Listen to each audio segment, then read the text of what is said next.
Good morning students. मागच्या व्हिडिओमध्ये आपण फर्स्ट चॅप्टर सुरू केला होता केमिस्ट्रीचा, chapter 1 solids.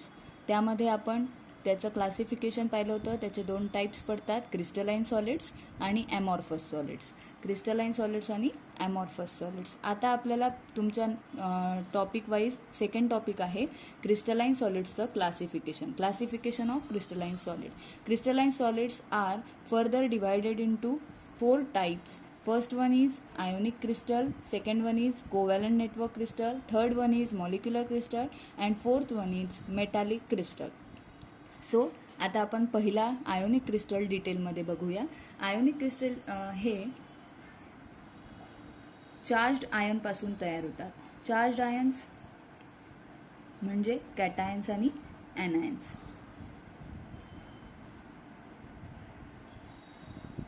The constituent particles of ionic crystals are charged ions, that is cations and anions. यांची साईज डिफर असू शकते, कॅटायन ॲनायन्सच्या साईजमध्ये फरक असू शकतो.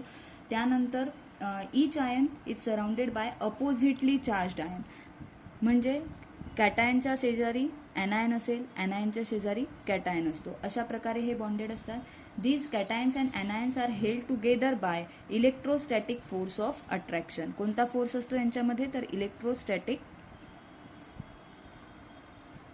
Force of attraction. नेचरला आयोनिक क्रिस्टल्स हे हार्ड असतात, ब्रिटल असतात. They have high melting points. In solid state they are non conductors of heat and electricity.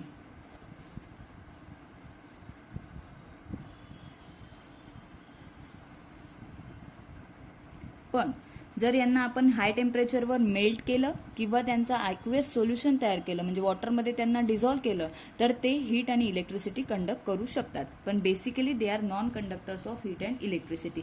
त्याचे एक्झाम्पल्स आहेत काही: NaCl, त्यानंतर KCl, त्यानंतर K2SO4 म्हणजे potassium sulphate, CaF2 calcium fluoride et cetera. आता आपण वळूया सेकंड टाईपकडे. सेकंड टाईप आहे तुमचा covalent network crystal. Covalent network क्रिस्टलवरूनच तुम्हाला कळेल की याच्यामध्ये कुठल्या टाईपचे बॉन्ड्स असतील, तर ते कोव्हॅलंट टाईपचे बॉन्ड असतात. The constituent particles of covalent network crystals are mainly atoms. ॲटम्सपासून ते कन्स्टिट्युएंट झालेले असतात. They considered covalent bond. कोणते बॉन्ड असतात यांच्यामध्ये? तर कोव्हॅलंट बॉन्ड असतात. हे कोव्हॅलंट बॉन्ड्स एक रिजिड टाईपचं 3 डायमेन्शनल नेटवर्क तयार करतात, ज्यामुळे एक जायंट मॉलिक्यूल तयार होतो. जायंट म्हणजे मोठा जायंट मॉलिक्यूल तयार होतो, ज्यालाच आपण म्हणू कोव्हॅलंट नेटवर्क क्रिस्टल. ठीक आहे. As a result the covalent network crystals are very hard. हे नेचरला खूप हार्ड असतात आणि इनकॉम्प्रेसिबल असतात. इनकॉम्प्रेसिबल म्हणजे काय? तर ते कॉम्प्रेस केल्यानंतर कॉम्प्रेस होऊ शकत नाही. यांचा मेल्टिंग पॉईंट आणि बॉइलिंग पॉईंट दोन्ही सुद्धा हाय असतात. High melting point and boiling point substances हे असतात. इलेक्ट्रॉन्स यांच्यामधले जे असतात ते लोकलाइज टाईपचे असतात. लोकलाइज्ड इलेक्ट्रॉन्स असतात म्हणजे जे मूव्ह होऊ शकत नाही, ते एकाच ठिकाणी असतात. They are not mobile. As a result the covalent network crystals are poor conductors of heat and electricity. म्हणजेच काय? ते हीट आणि इलेक्ट्रिसिटी कंडक्ट करू शकत नाहीत. याचे एक्झाम्पल्स बघूया आता आपण. एक्झाम्पल्स आहेत डायमंड, त्यानंतर क्वार्ट्स, त्यानंतर बोरॉन, नायट्राइड. तर आता आपण बघूया थर्ड टाईप, जो आहे मॉलिक्युलर क्रिस्टल्स. मॉलिक्युलर क्रिस्टल्स हे ऑफकोर्स मॉलिक्युल्सपासून तयार होतील. याचे जे कन्स्टिट्युएंट पार्टिकल्स असतात ते मॉलिक्युल्स असतात. Molecules like Cl2, CH4 that is methane, H2 that is hydrogen, CO2 that is carbon dioxide, O2 that is oxygen. On solidification, these molecules gives us the molecular crystal. यांच्या सॉलिडिफिकेशननी molecular crystals हे तयार होत असतात. यांचे कन्स्टिट्युएंट particles हे molecules असतात.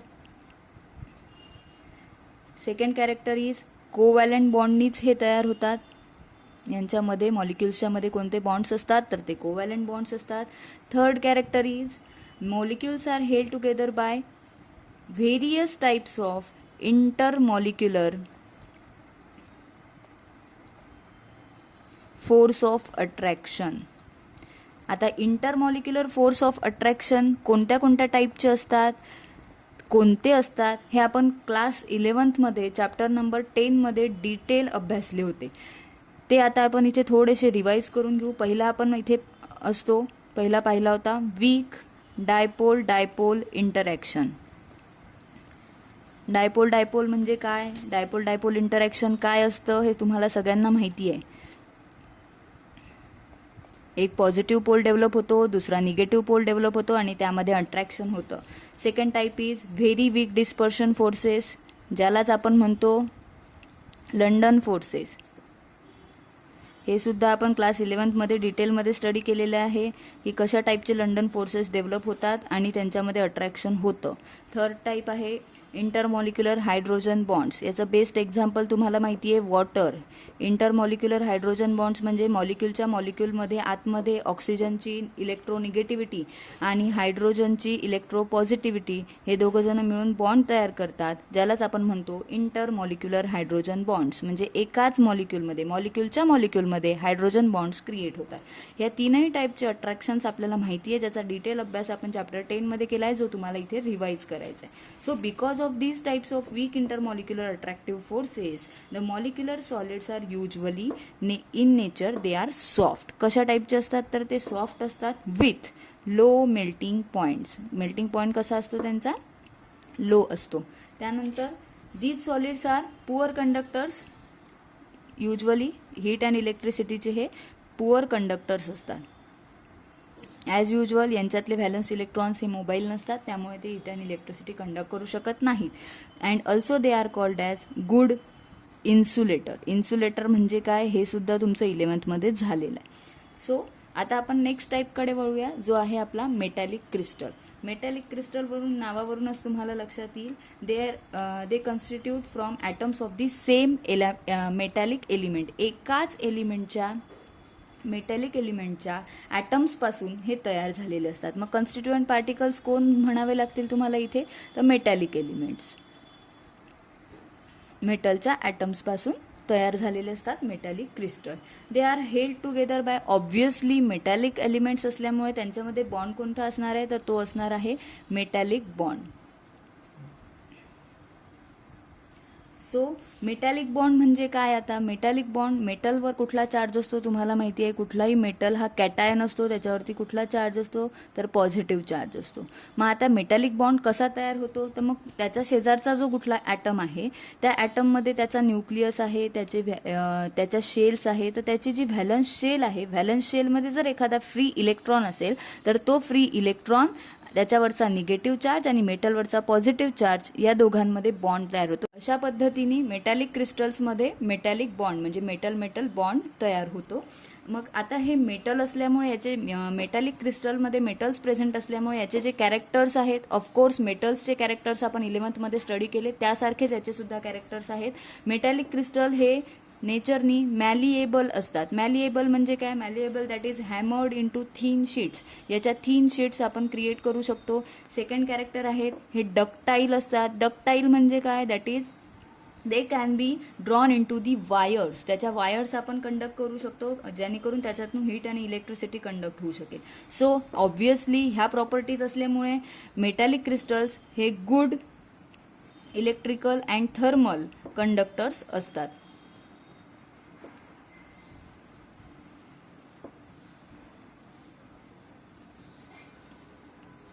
For example याचे काही एक्झाम्पल्स आता आपण बघूया. सोडियम, त्यानंतर potassium, calcium, lithium, iron, gold, silver et cetera हे त्याचे एक्झाम्पल्स आहे. तर हे झालं आजचं आपलं डिटेल क्रिस्टलाइन सॉलिडचं classification. First one is ionic crystal, second one is covalent network crystal, third one is molecular crystal आणि मेटॅलिक क्रिस्टल. थँक्यू.